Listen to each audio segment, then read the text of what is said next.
Welcome to the Digital Agency Growth Podcast. I'm your host, Dan Englander. David, thanks for coming on the show.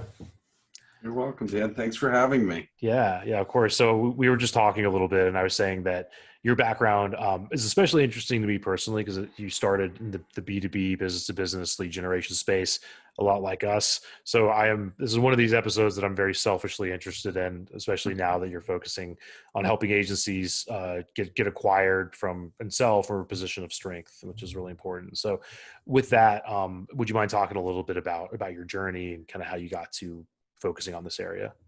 Sure. I grew up in an advertising family. My father owned an outdoor advertising. So not only was it advertising, it was selling, truly door-to-door selling for space. I started a business when I was in college, publishing coupon books on college campuses. I was trying to expand the coupon publishing business. This was in the 80s. In business trade shows, there was a lot of talk around lead generation, telemarketing, direct mail. Telemarketing was booming in the 80s. So I, at a business trade show for our coupon business, I actually just put on the trade show booth. We offer business-to-business telemarketing services. There was more interest in that offering than our coupon publishing. So I started a telemarketing firm in the late 80s. It evolved to where we appreciated we had to have a specialty or a niche. We ended up doing work in the financial services industry, trying to put financial advisors in front of business owners. We determined one of the best door openers, lead generation concepts, would be to talk about exit planning and succession planning. So I sold that agency in the mid-2000s, but it was that knowledge base and interest in succession planning, transition planning, exit planning that contributed to where I am today. Yeah, that's super interesting, and I definitely want to pretty quickly get to what you're doing now. But just to ask a question about that, how did you segue that? How did you go from what have you thought about your succession plan to hey, can we get you some leads? Like how did that go down? The connection was on the lead generation. Financial advisors have this strong desire to be in front of business owners on a favorable basis. And what was on the mind of most business owners, we felt, was exit planning, succession planning. I mean, it's just all owners, you think about it, whether from the outset or along the journey. So that proved to be a really strong concept to build around. What brought me to where I am today, after I engineered my exit strategy in the mid-2000s, I was away from the industry for a few years, but I would meet owners, agency owners.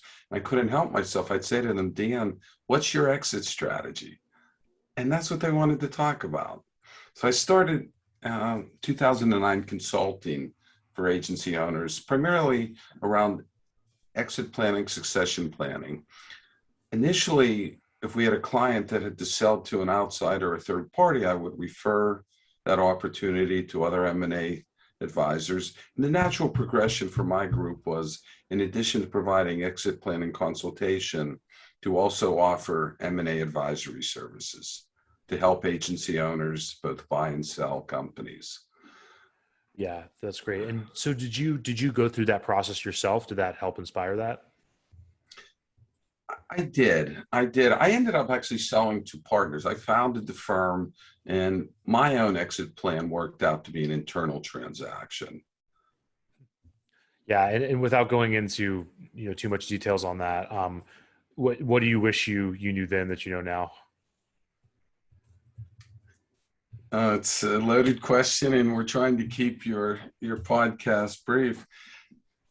At the time, and it's going to sound like the segue or cliche into what we're going to be discussing, I did not really plan in advance. I mean, I was so busy just trying to grow. I was so focused on the top line. In hindsight, if I had been more focused on building value in the company centered around profit margins, putting a staff in place so it wasn't as dependent on me. I mean, I was fortunate and thankful I could have an exit plan, but it wasn't a great celebration because our margins were just fair and we were carrying debt. So, I mean, I just got to a point where I wanted to transition. We had a lot of employees, but our value was not measured by the number of employees we had. So it's easy to look back now. Yeah, yeah, it's and that's always hard to look back on those things in my experience. And so with that, kind of getting to what you're doing now, how are you helping these agencies sell from a position of strength? Like, what's your usual starting point when you get somebody in the door? They're like, hey, I want to sell. I'm open to selling. What's How do you get started with people? Yeah, so we have opportunities to develop relationships with owners who are at different stages. Some have a company, they're profitable, their value, they've made the determination that they want to sell, and then we're trying to present our M&A advisory services, and hopefully we can show expertise and help them. Another percentage of our clients, and this is probably a higher percentage, they're not quite ready or they're exploring their options, whether that's a year out or 3 years out. And we try to present there are strategies, tactics that you could do today or over the next couple of years that truly can position you to monetize your firm, hopefully on your terms Yeah, for higher dollars. And, I'm happy to share with you and your listeners what some of those strategies might be, some of the areas to really focus in on, that all things being equal, buyers may pay a higher multiple or a higher percentage if your company's in shape. right, right. That makes sense. I want to drill down to those sorts of scenarios, which I know you talk a lot about. First, one thing I'm curious about is you talk a lot about the unrealistic expectations that agency owners have. Would you mind talking a bit about that? What are some of the most common unrealistic expectations that are out there? Sure. So unrealistic expectations certainly around their valuation. And many times we'll meet owners and they would they heard or they read or they Googled, I can command a multiple of 10x, 8x. And they're usually referring to a multiple of EBITDA. EBITDA, your listeners who are owners all know that's typically a measure of cash flow, freed up pre-tax cash flow after fair market salaries to the owners. So people say, I'm going to get 8x, 10x. I heard my friend, my buddy got that. Well, what they don't know or haven't heard, it's one, you don't know the terms of those transactions. How much cash was actually paid at closing, which is guaranteed? What are the strings attached to earnouts? Many of your listeners own service firms as opposed to technology companies. Multiples for professional services, marketing services agencies are different than technology. So a lot of times there's just unrealistic expectations on the multiples that they can command. And then I I referenced the terms. We end up typically negotiating, there's more energy into the terms of a transaction than just the multiple or the target selling price. So it's unrealistic expectations. Also, people don't appreciate the work and the process that it takes to sell a company. It, it's an experience. So. Yeah, yeah, that makes sense. So to with that in mind, to go down into those different scenarios, how are you typically recommending these agencies structure these deals in different situations? So structuring deals, I'm certainly love to share what we're seeing in terms of typical deal structures. Dan, we're also getting at what can agency owners do or prepare for to be able to command the higher multiple and more favorable terms. Where would you want me to start? Yeah, on second thought, let's start there. Yeah, because it's a good Yeah, segue then that it would translate into what that could mean. yeah, So and look, business owners know this. You've all heard it through business books, trying to start with the end in mind. But truly for your listeners, envision they're at a table, conference table or Zoom meetings, and hopefully they have multiple prospective buyers who are courting them. And there's going to be common questions that come up. They're either asked or buyers are going to be thinking it. Why do you, if it was you, Dan, if you were selling your company, why do you want to sell? How involved do you plan to be with the acquiring company? What's special about your company that I could not so easily build or acquire elsewhere? And then you get into a lot of factors around dependency. If you are the seller, how dependent is your company on you? The more dependent, the more risk, because what if you get your check at closing and you're not as involved? How strong is your senior management team, and what type of incentives do you have in place to hopefully motivate key team members to want to stay with the acquiring company? Growth opportunities, which is really a big one, because if somebody's going to pay an owner 6x, 7x of their earnings, they're buying companies typically with after-tax dollars. So in order to make a good return on their investment, they either need growth and or synergistic savings and or synergistic strategic opportunities to cross-sell. Because if you're presenting a company and you've been growing for 7% per year, and that's the forecast moving forward, you're not going to be able to command top dollars because the buyer won't be able to recoup their investment within a reasonable period of time. So it's around growth and confidence that the business will sustain. And then another key part to it is vision. To be able to really tell your story with passion and what could your company do with the right acquirer or with the resources of the right backer. So those are all steps that could take to then leading up to the question you posed, structure. If you're strong in those areas, the key variables around most deals are certainly the multiple. It's usually a multiple of EBITDA. I mentioned cash at closing.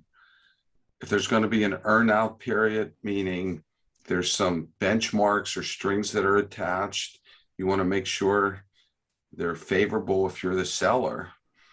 Sellers, if there's going to be an earn-out, most sellers want the benchmark to be top-line revenue because they're concerned they won't control the expense side during an earn-out period. Where buyers love to track EBITDA because that helps assure to safeguard their investment. So a lot of negotiations around this structure in earn-out. The other part that I'd really encourage your listeners become very educated, and this would be part of the M&A advisory group, your balance sheet, working capital.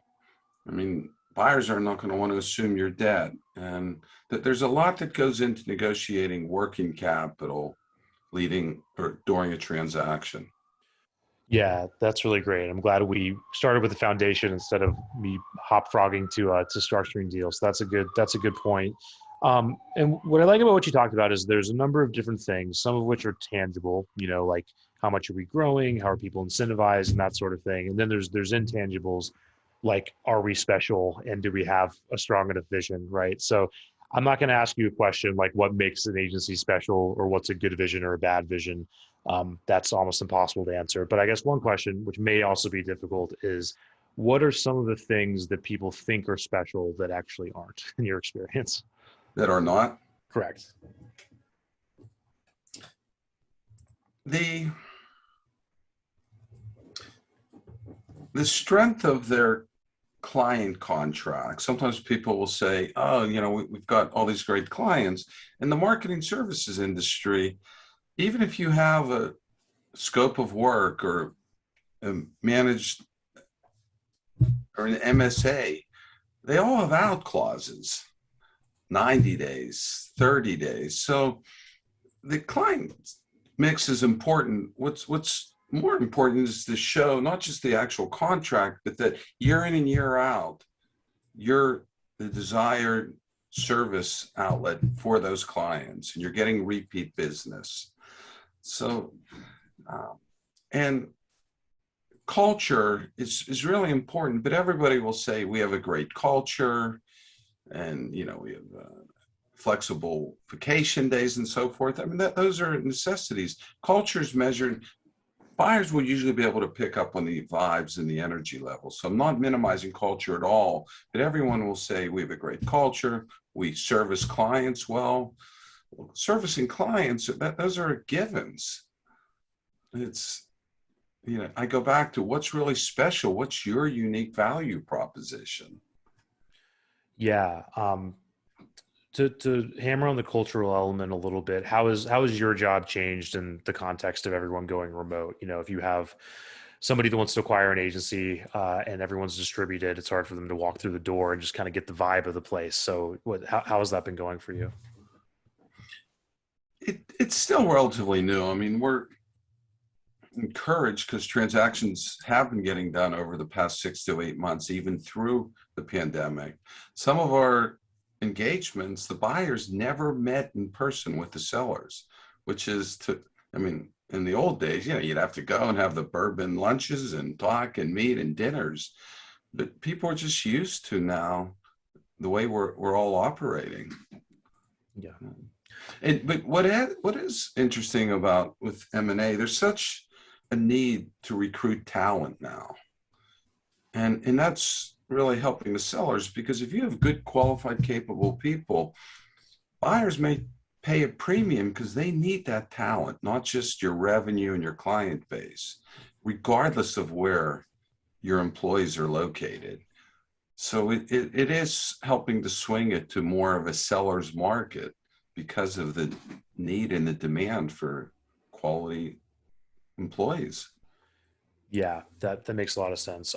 One thing that I really liked from your talk was the idea of, before going into this process, you should have a good plan B, because it's going to help you kind of stay emotionally grounded. So I'd love for you to talk about that a little bit, and just kind of like maybe examples of good plan Bs you've seen. Yeah, in fact, I love that question coming back to me. Just right before this call, I was on with a client. We were talking about that very point, that he wants to sell, but he doesn't have to. The reason why he doesn't have to, he's making good money. His leadership team, they're handling much of the heavy lifting. So in his situation, he's only going to sell if his instincts tell him and the economics are right, because he's making money. But other examples of plan Bs, fallbacks, if somebody's going to enter the sales M&A process, would be, what I just described. You can fall back and hopefully balance lifestyle with work. Another plan B might be to look into the economics, pros and cons of forming an ESOP. We did one of those recently for a client. Another would be to, depending upon the size of the company, is a management buyout plan. And sorry to cut you off, David. Would you mind talking about that in ESOP for those that don't know? Yeah, I'm sorry. It's Yeah. an employee stock ownership plan. It's a financing mechanism many times to help the owner be able to monetize, but also over time move ownership to a trust where the employees can participate when they retire. Yeah. So it's because if you look at what are the potential exit pathways for marketing services firms, it's either going to be a strategic buyer or a financial buyer. If they're large enough, maybe a private equity group. You could look to structure a management buyout plan with key employees. If there's enough cash flow, an ESOP might fit. But truly assessing those different exit pathways, and there's more, will help that owner approach the selling process from a position of strength, because they won't have to sign a purchase agreement that might not feel right or be right for them. They know they have a good plan, quote, plan B. Right. I think that sounds really important. And kind of back to this idea of selling from a position of strength, are there certain archetypes that you're seeing in terms of like who's getting the best outcomes based on when they're building these relationships with the potential buyer? Are your clients, your better clients, typically already having somebody in mind? Maybe they already know them, or are they going in cold each time? Like, how is that playing out? Yeah. And it's an interesting question, because there's two sides to it. Most M&A advisors, and by the way, you had a great podcast on it, another M&A advisor talking about also selling. She made a good point where she was talking about the value of an auction process, bringing multiple buyers to the table. We all know the laws of economics, supply and demand. If you have multiple suitors, only good can typically come of that. You have to realize, though, to bring multiple offers to the table is a process. It's expensive, it's time consuming, but many M&A advisors will say, let's do not a full blown 100, but a controlled auction process. On the other end of that spectrum is just a negotiated sale to one or two select buyers. And a lot of times owners, they'll come to me and they'll say, we're already negotiating with so-and-so, and we would try to help them. But what's key, Dan, we have found that if you have time and you envision somebody wants to sell in a few years, don't be the shoemaker with their children running around with sandals. Think about a strategic communications plan for your own firm to put your name in front of potential buyers now. Not that you're thinking about selling, but they should know about you. Who are the bigger players in the industry who might want to buy them?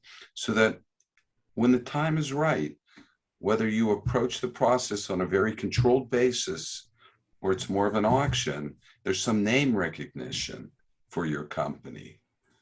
So it really is about a strategic communications plan to position yourselves with likely buyers in the future. Now, not everyone has the time and luxury to do that, because some owners are at the point they want to sell, but that's a long-range strategy that can only help.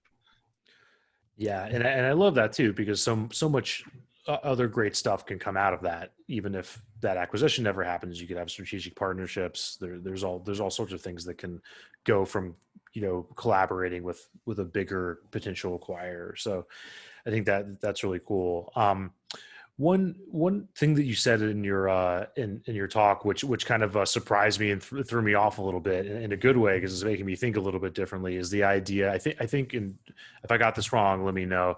But you were sort of against the idea of the lifestyle business, right? Like an owner kind of like stepping out of the business and getting other people to take care of everything while they hang out and collect.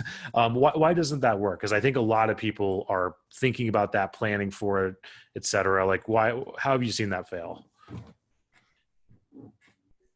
One, it's much harder than it sounds, because typically the driver, if it's the founder or the key player, when they step back, I know it sounds on paper, we've got our management team, leadership team, the dynamics change.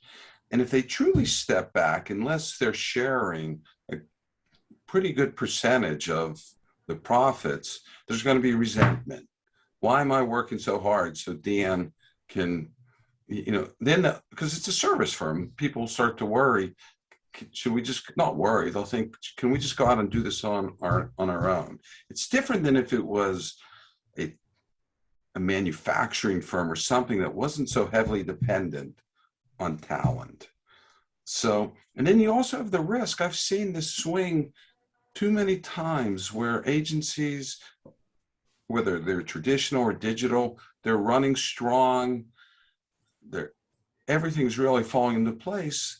And then a year later, they may have lost a major account, or they just, some of the energy's out, and it's a swing. And that difference of a profit margin, maybe a firm that's been running at a 15 to 20% profit margin, if you have a swing and now they're struggling to make 10%, the value is completely different.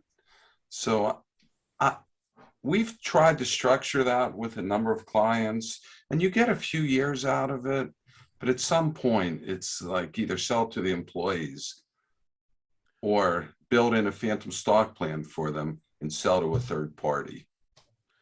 Yeah, that's interesting, and that's really good food for thought, I think, for lots of aspiring Tim Ferriss style lifestyle business owners. So something to think about.